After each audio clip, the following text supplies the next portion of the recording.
obviously our horsepower, and we build a fast race car and try and go execute. And we feel like a win is needed, so try and get as many points as possible, but win is what we're here for this weekend.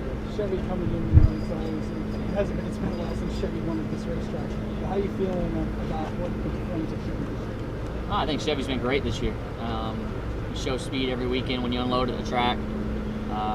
Wouldn't feel like this is another place that Chevy can go and bring home the victory. Obviously, this is a manufacturer's track, so we want to do that for them.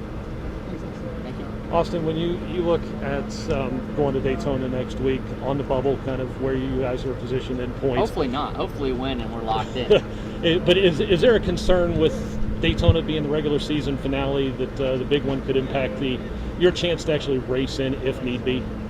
Well, I think if you're in a position where you're out in points, Daytona's a great place to be headed because you never know what you can accomplish there. And having success in the past in fast race cars makes it pretty good. If you look back throughout the regular season, kind of look at some of the races that maybe you left points on, where do you see that you really kind of had an issue with this race team over the last 24? Yeah, man, it's really hard to say because any other year we'd be walking into the playoffs with a steady points lead over a bunch of guys.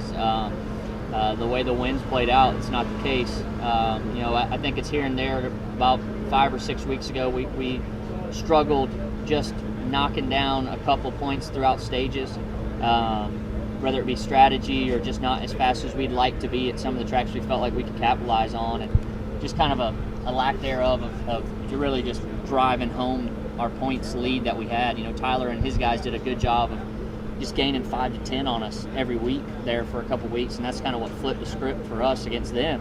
But like I said, we probably got a 130-point gap to the guy behind us, and it would be much bigger than that if you look at some of the other guys we would be racing without those wins they have. But that's just the what we're living in right now, and we know what we got to do the next 2 weeks. Can't really live in the fact that we lost some points here and there. I mean, it was probably going to be about a 15-point gap going into this week if it wasn't for the ending of that last restart with McDowell jumping the curb and kind of getting us in that mess.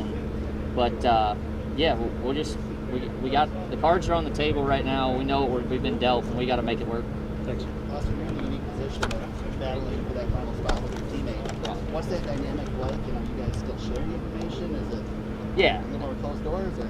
No, I mean, I think we're still sharing information. Obviously, when it comes to track position and calling a race, we're on our own a little bit there because we're chasing each other a bit. But, now the way the points are, we can try and get as many as we can for next week, but I think a win is one of the things that we need more than anything over the last 2 races.